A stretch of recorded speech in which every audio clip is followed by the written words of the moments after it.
What's going on? This is Coach Marcus for Pro Fan Talk. On the way back to the crib, figure out to record for a minute in the car. Just picked up some lunch for me and my wife on the way home, but saw some things pop up. So Denver looks like they are hiring Vance Joseph.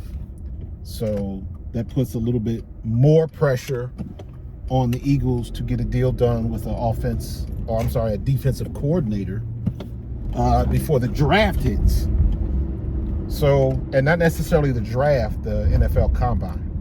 Because if you want your coach to be able to see and to have input on what type of players they're looking at, possibly for the draft, you know how he's going to be all in that mix. But you would definitely, ideally, you would want your coordinators in the mix on that process. So that puts a little bit more pressure.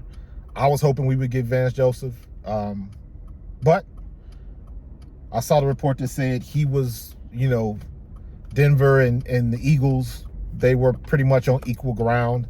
I got to read some more to see what swayed his decision. It probably couldn't have been the money. So just stuff like that, the little intricate minutia and the details and stuff like that. Because little things like that, one little small thing can sway a decision one way or another. So I know they're looking at that guy from Georgia. Because we got a lot of Georgia players now, and possibly that could be almost like having a liaison to get some of those good players to come to Philly. So we shall see. And then a lot of stuff is popping up all of a sudden with the Shady McCoy comments about Eric Bieniemy. And now people are looking at, and you got to think back, that Super Bowl year when Shady was on the team, he got benched. Because at the end of the year, he was putting the ball on the ground. I think he fumbled 3 times, and in 1 or 2 of those times was very costly. So I'm sure that had a lot to do with it. And Eric Bieniemy strikes me as someone that doesn't hold his tongue. So I would imagine in those meeting rooms was a pretty aggressive conversation, to say the least. Because I don't think Andy Reid is like that. But if you are not like that, if you don't have that personality, you do need a coach on your staff that can call some players out, especially when you got a big-time ego, that whole diva mentality like Shady McCoy has. He was, make no mistake, he was a big-time running back. So you got to take the ego that comes with it. But still, the flip side of that is you got to have somebody that can keep him in check. And at least listen, man, you did screw up, and we had to make these decisions based on the things that you did. So it sounds like it's a little personal to me, because you got too many people popping off saying that, no, he was great to me. Normally in a situation like that, you would also have people piling on is easy. Let me say it like that. Piling on is easy. And you will always get somebody to jump on the negative, especially if you have other people that have that same mindset or maybe went through the same experience. So if you had other people that had bad experiences with Eric Bieniemy, I think you would be hearing more, more comments about him not getting a job, him not being the guy, how he's got a bad demeanor and all of that kind of stuff. Whatever the situation was, you would have more people co-signing that, and you don't. You have more people going in the opposite direction. You even had Tyreek Hill sounding off hold on, Shady. If anybody was to have an axe to grind against Kansas City, it would be Tyreek Hill, and he came out and defended him. So, it does sound like it's a little personal, but I don't even think that anybody, especially on the ESPN show that Shady is on, has anybody even came out and just asked him straight up, yo, this sounds personal, bro? I don't think so.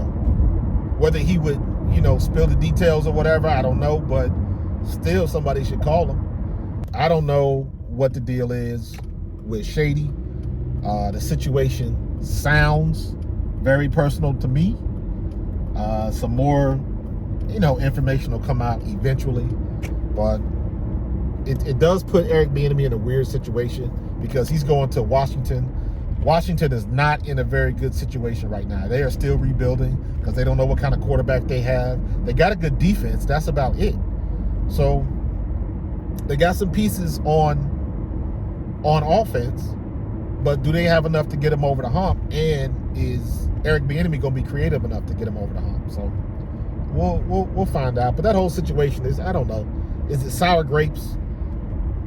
I don't know, but it just looks a little, the optics of it looks a little suspect when you got one dude doing all the talking all the time. Ain't nobody else saying anything else.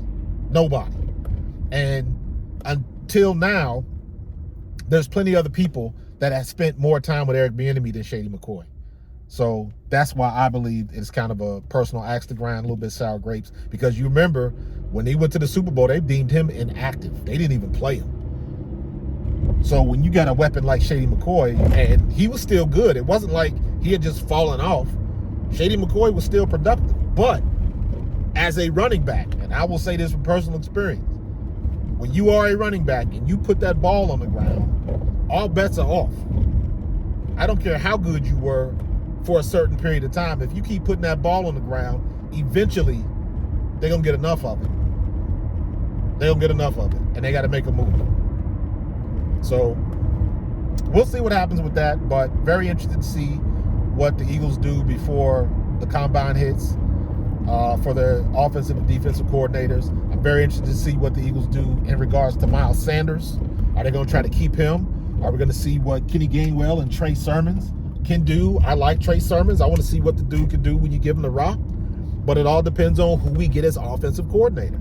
I would argue that Miles Sanders could have been top 3 in the league in rushing if we would have used him as a number 1 back throughout the year. Every couple of games, he would have his game where he would have just a couple of carries, or him and Gainwell would split it up for like 6 or 7 carries apiece.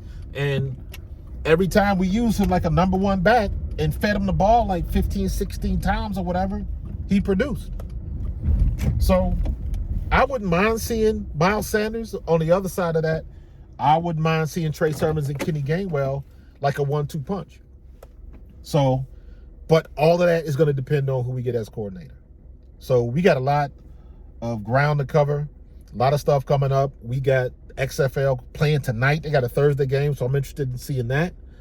And we'll keep this thing moving. All right? Please like and subscribe this channel, and we're going to keep this thing going. Peace.